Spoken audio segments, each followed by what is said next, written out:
senso di libertà del mare, il senso di libertà della bicicletta che ci sta portando a scoprire tutte le parti più belle della nostra regione. E oggi siamo a Grado, l'isola del Sole, da scoprire non solamente d'estate ma in tutte le stagioni, da scoprire in bicicletta. La FIAB le ha dato 5 Bike Smile, che sono il massimo punteggio per definire questa cittadina davvero a misura di ciclista, davvero bike friendly. E allora da ciclisti, da cicloturisti andremo a scoprirla nel centro storico, in quelle che sono le sue particolarità, le chicche che la rendono davvero unica lungo la costiera. È una perla dell'Adriatico, ma anche in quello che è il suo circondario, che ci regalerà soprattutto tanta natura.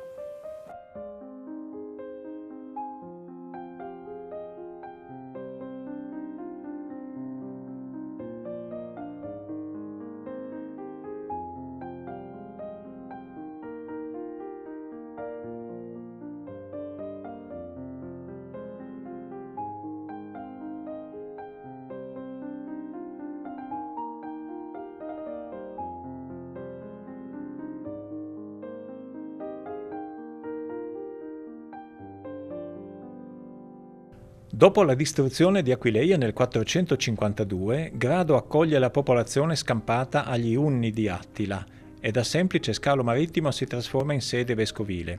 Per alcuni secoli la cittadina si sviluppa attorno alle basiliche, ma i contrasti con la rinata Aquileia e con Venezia, e tra queste i Longobardi, Bizantini e Franchi, portano a un declino che nel XV secolo sfocia nella fine del patriarcato di Grado.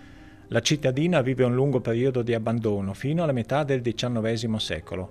Il riconoscimento come imperiale regia località balneare e termale, la costruzione dei primi alberghi e di un acquedotto sono i primi passi di un lungo percorso per lo sviluppo turistico di Grado, dove i turisti trovano oggi impianti balneari di prima classe e un affascinante nucleo abitato pieno di storie.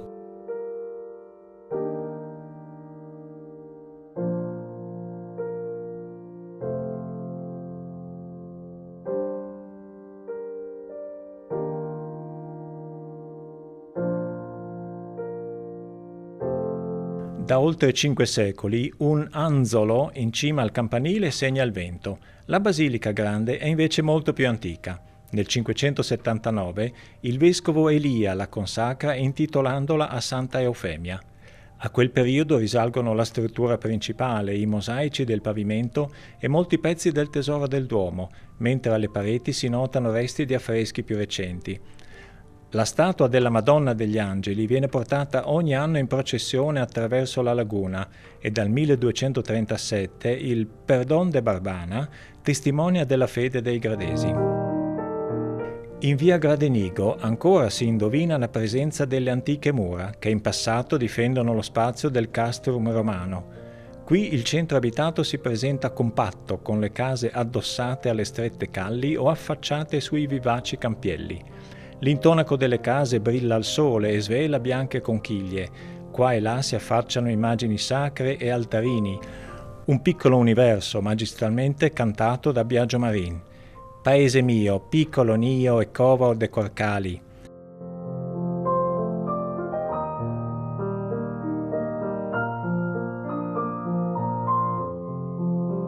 Abbiamo fatto conoscenza con i bike hotel. A Grado c'è l'hotel Hannover. Allora, un bike hotel cosa offre ai cicloturisti che arrivano da voi?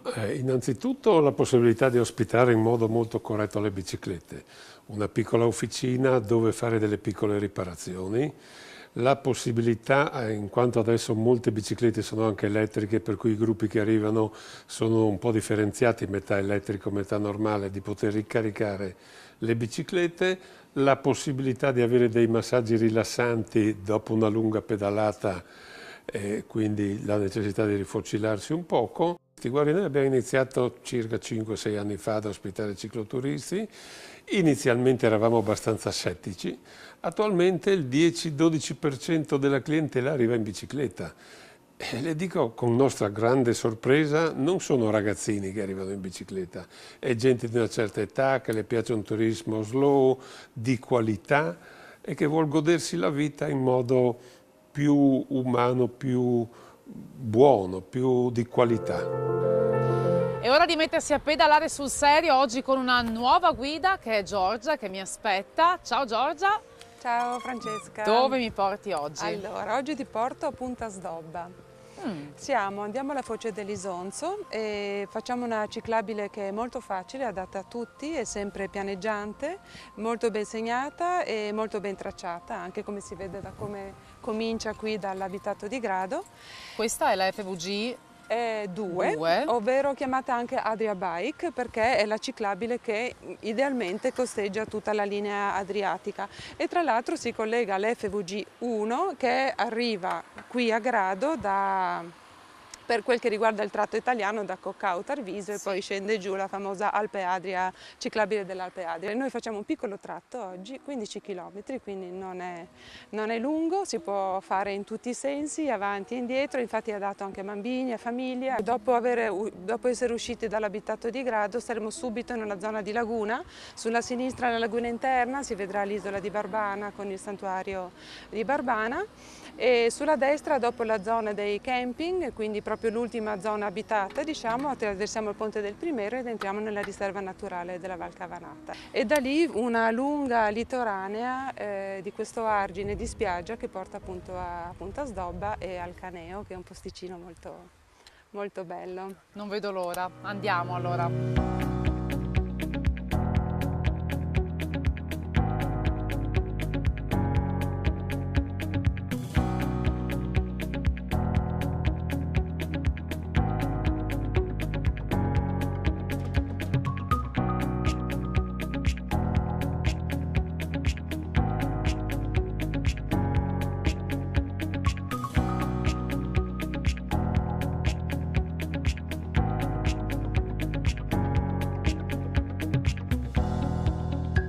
Abbiamo appena lasciato Grado Pineta, i campeggi e il golf club, il ponte e quindi entriamo adesso nell'area della riserva naturale Val Cavanata e da questo osservatorio già oggi abbiamo la fortuna di vedere dei fenicotteri che da un paio d'anni si fermano qui a Val Cavanata, che è una ex valle da pesca, quindi fu utilizzata per allevamento di pesci e invece adesso è molto importante come riserva naturalistica perché presenta della biodiversità sia di carattere vegetazionale sia di carattere faunistico molto interessante, infatti è inserita nella rete Natura europea, è inserita insieme a tutte le altre riserve naturali della regione e fa parte anche della lista delle zone umide aderenti alla Convenzione di Ramsar, che è una convenzione molto importante proprio per le zone umide.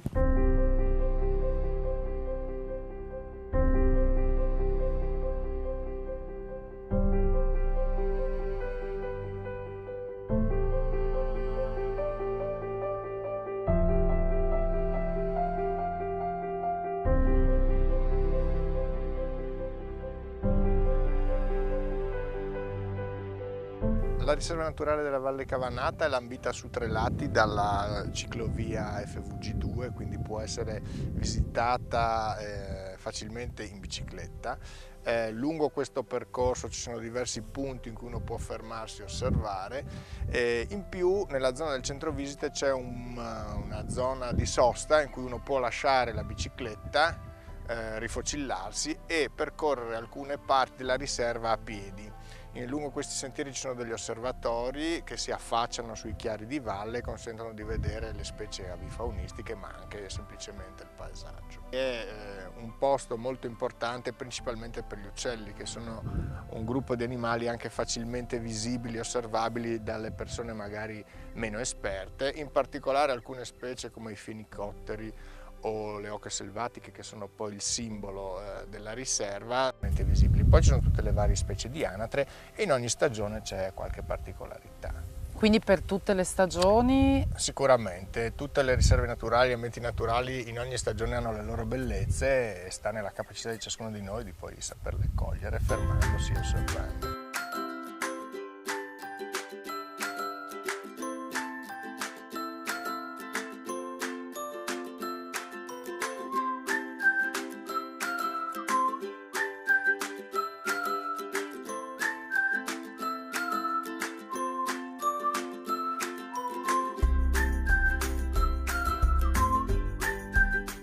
Allora, ci siamo quasi, questa pedalata che abbiamo cominciato a Grado, abbiamo ancora mezzo chilometro per arrivare alla località Caneo, poi la ciclabile può continuare naturalmente, per oggi ci fermeremo lì.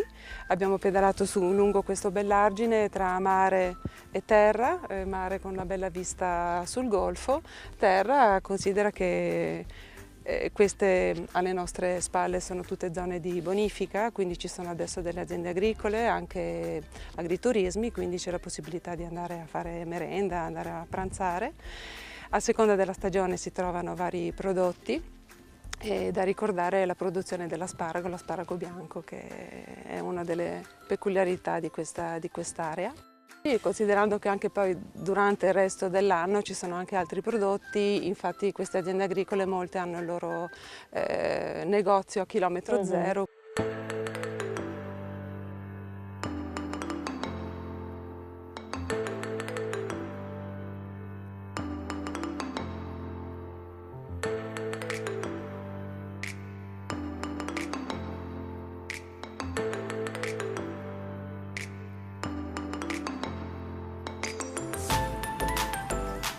Abbiamo giusto fatto qualche metro in più da dove abbiamo finito il nostro percorso ciclistico a Punta Sdoba e siamo nella località Caneo, che prende il nome da questa vasta distesa di canne e palustri, e siamo sulla riva destra dell'Isonzo, proprio alla foce, siamo quasi in mare aperto, quindi siamo proprio a metà tra l'acqua dolce e l'acqua salata. Ed è un ambiente molto bello, molto tranquillo, infatti anche per l'avifauna è un posto dove possono nidificare, possono stare tranquilli.